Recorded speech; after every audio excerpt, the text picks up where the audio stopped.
Hello दोस्तों, welcome to my channel शुभ लक्ष्य। पिछले क्लास में हम लोगों ने दोस्तों भारतीय इतिहास के स्रोत में ऐतिहासिक ग्रंथ और धार्मिक ग्रंथ को पढ़ लिया। आज के इस वीडियो में हम विदेशियों के विवरण के बारे में समझेंगे और जानेंगे कि इनसे भारतीय इतिहास को किस तरीके से हमें समझने में मदद मिलती है। तो चलिए दोस्तों, आज क्लास शुरू करते हैं। सबसे पहले हम बात करें तो भारत में बहुत सारे विदेशी यात्री आए। कुछ व्यापार के लिए आए, कुछ शिक्षा के लिए आए और कुछ राजदूत के रूप में आए और उन्होंने भारत में आकर भारत को देखा, भारत को समझा और भारत के बारे में अपनी अपनी विचारधाराएं दी।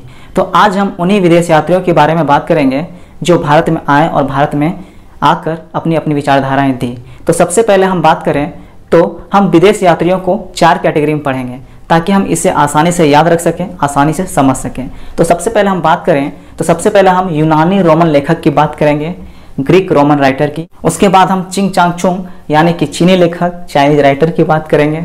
उसके बाद हम अरबी लेखक, अरेबिक राइटर की बात करेंगे और उसके बाद कुछ अन्य लेखक, अदर राइटर की हम बात करेंगे।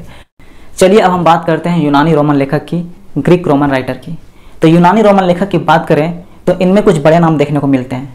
तो वे बड़े नाम हैं टेसियस, हेरोडोटस, मेगास्थनीज, डाइमेकस, डायोनिसियस, टॉलमी और प्लिनी।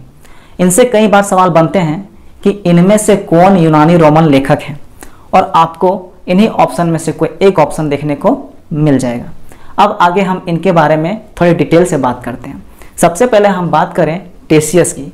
तो टेसियस जो है वो ईरान का राजवेद था और टेसियस जो पगला है ये भारत के बारे में कुछ ऐसा लिखा कि किसी को बिलीव ही नहीं हुआ, किसी को विश्वास ही नहीं हुआ। पगला क्या लिखा कुछ पता ही नहीं चला।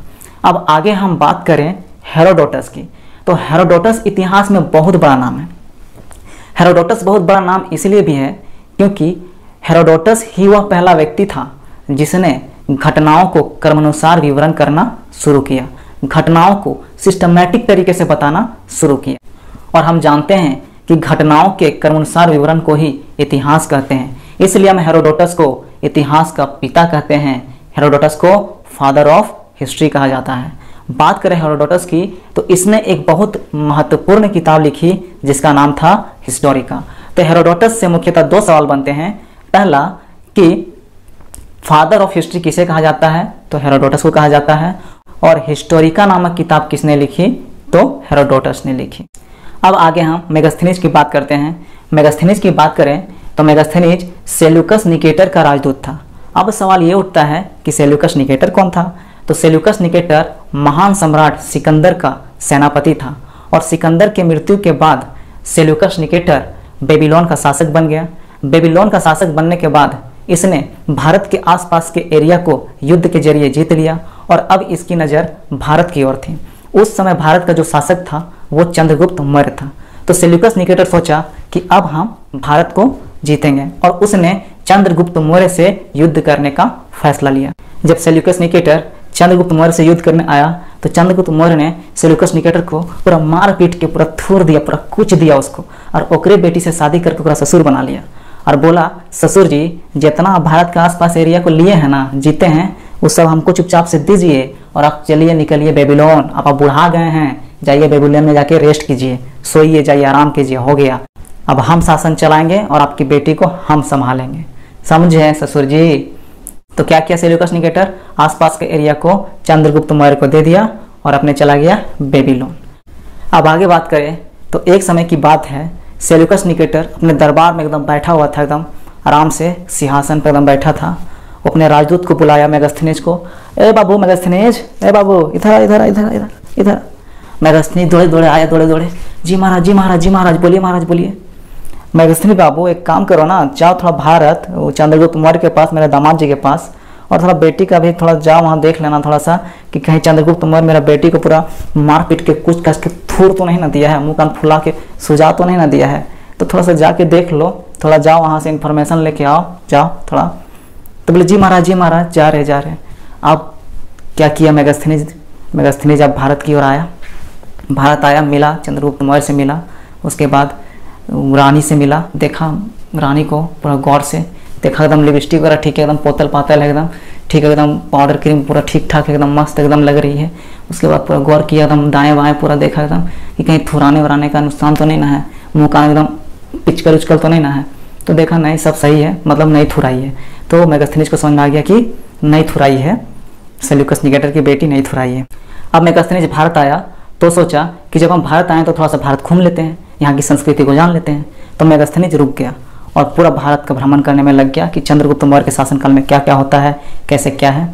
देखा अरे बाप रे बाप, देखा कि चंद्रगुप्त मौर्य के शासनकाल में तो वहाँ का जो जनता है बहुत खुश है, बहुत समृद्ध है। वाह वाह वाह वाह, और भी बहुत कुछ देखने को मिला। वाह वाह वाह वाह, बहुत खुश। अब उसको समझ में नहीं आ रहा क्या करे। अब सोचा अरे इसको लिखते हैं, इसको लिख के रखते हैं, बाबा एक काम आएगा, हम लोग का काम आएगा, आने वाला जनरेशन का काम आएगा, चलो लिखते हैं।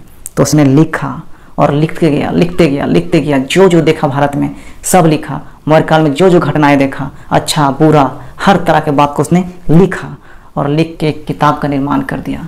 और वो किताब क्या कहलाया? वो किताब कहलाया इंडिका। तो मेगास्थनीज से एग्जाम में 4 तरीके के सवाल बनते हैं। पहला कि सेल्यूकस निकेटर का राजदूत था मेगास्थनीज। दूसरा, चंद्रगुप्त मौर्य के दरबार में आया था। तीसरा, इसने इंडिका नाम की पुस्तक लिखी थी। और चौथा, इंडिका पुस्तक में मौर्यकालीन व्यवस्था की जानकारी मिलती है। क्योंकि ये मौर्य काल में आया था तो इसलिए इसमें मौर्यकालीन व्यवस्था की जानकारी मिलती है। अब चलिए आगे बात करते हैं डायमेकस के बारे में। डायमेकस की बात करें तो डायमेकस सीरियन नरेश अंतियोकस का राजदूत था और यह बिंदुसार के राज दरबार में आया था। अब आगे हम बात करते हैं डायोनिशियस की। तो डायोनिशियस की बात करें तो डायोनिशियस मिस्र नरेश टॉलमी फिलाडेल्फस का राजदूत था और यह अशोक के राज दरबार में आया था। तो इन 3 लेखकों से हमें 3 बातें समझ में आई कि मेगास्थनीज चंद्रगुप्त मौर्य के शासनकाल में आया था, और डायमेकस बिंदुसार के शासनकाल में आया था, और डायोनिशियस अशोक के शासनकाल में आया था। और इनसे एग्जाम में कई बार सवाल पूछे गए हैं। अब आगे बात करते हैं टॉलमी की। तो टॉलमी की बात करें तो ये और बड़ा पागल था। ये पगला क्या बोला कि पृथ्वी नहीं घूमती है, सूर्य घूमता है। और पगला इस पर एक किताब भी छाप दिया और इस किताब का नाम क्या रखा? भारत का भूगोल। पगला कहेंगे।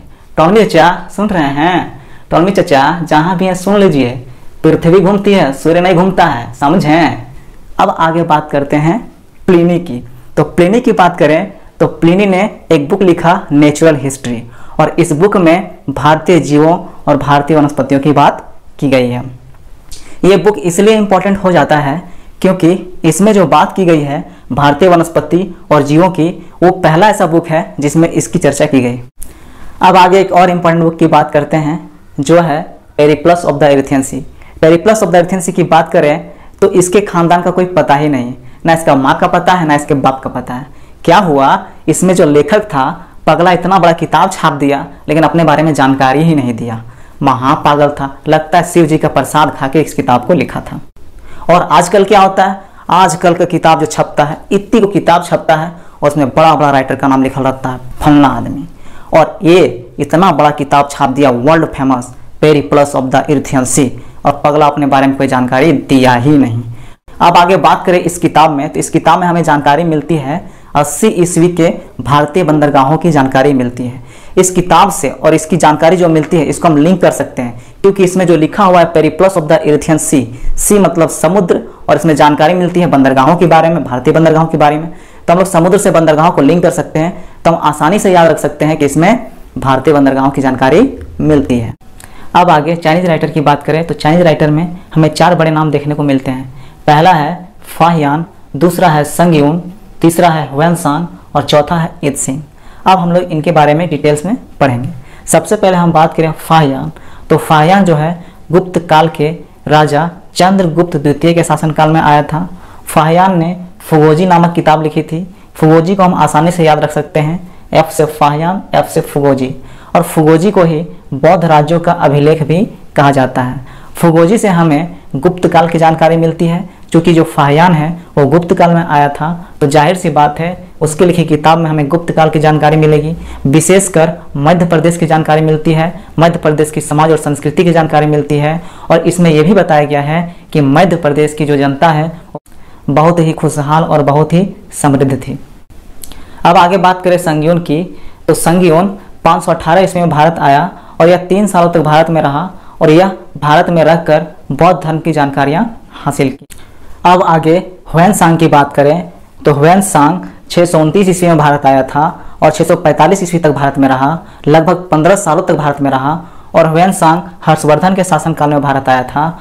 और ह्वेनसांग की किताब के नाम सियूकी है। इस सियूकी में इसने हर्षवर्धन कालीन व्यवस्था की जानकारी दी है और साथ ही इसमें यह भी जानकारी मिलता है कि इसमें 138 देशों का विवरण मिलता है और इससे हमें ये पता चलता है कि जो ह्वेनसांग था वो भारत के अलावे और अन्य देशों में भी भ्रमण कर चुका था। अब आगे बात करें तो ह्वेनसांग विशेषकर भारत शिक्षा के लिए आया था। उसने भारत के बिहार में स्थित नालंदा विश्वविद्यालय में अध्ययन का काम किया और वह इतना पढ़ा कि पढ़ के वहाँ का ही शिक्षक बन गया।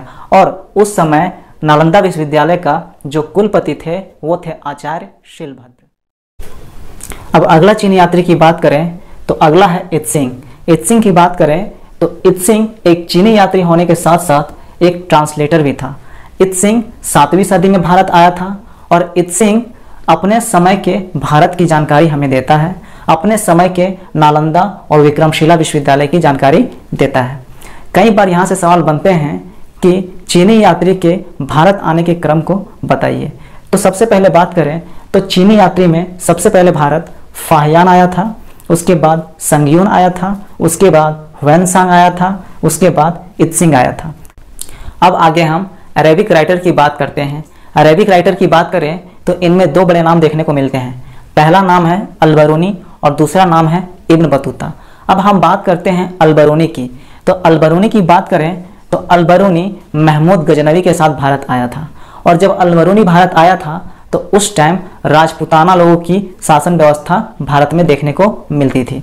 अब आगे बात करें तो अल-बरूनी की जो पुस्तक है उसका पुस्तक का नाम है किताब उल हिंद। इसे तहकीक-ए-हिंद भी बोलते हैं और भारत की खोज भी कहा जाता है।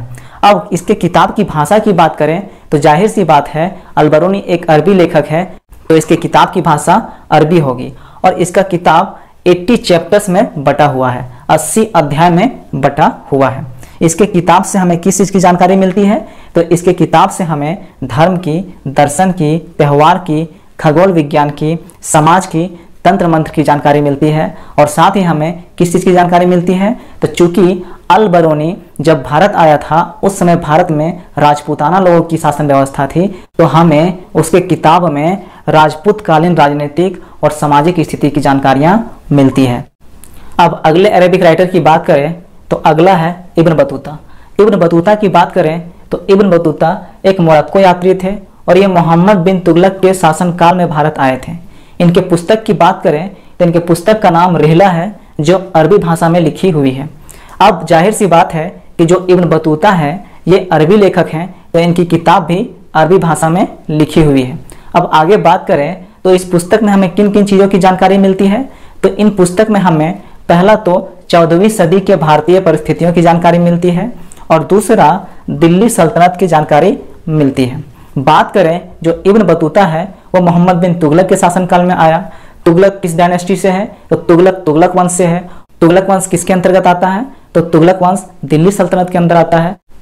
तो जाहिर सी बात है हमें इसमें तुगलक वंश की जानकारी मिलेगी, साथ साथ हमें दिल्ली सल्तनत की जानकारी मिलेगी। अब आगे बात करें तो जब इब्न बतूता मोहम्मद बिन तुगलक से मिले तो इब्न बतूता से मोहम्मद बिन तुगलक बहुत ही प्रभावित हुए। इतना प्रभावित हुए कि इन्होंने इब्न बतूता को दिल्ली का काजी नियुक्त कर दिया। दिल्ली का काजी मतलब इन्होंने दिल्ली का जज नियुक्त कर दिया, दिल्ली का न्यायाधीश नियुक्त कर दिया। तो कई बार यहाँ से सवाल बन जाता है कि मोहम्मद बिन तुगलक ने दिल्ली का काजी किसे नियुक्त किया था तो इब्न बतूता को नियुक्त किया था। अब आगे हम अन्य लेखकों की बात करें तो इनमें हम 2 नाम को पढ़ते हैं।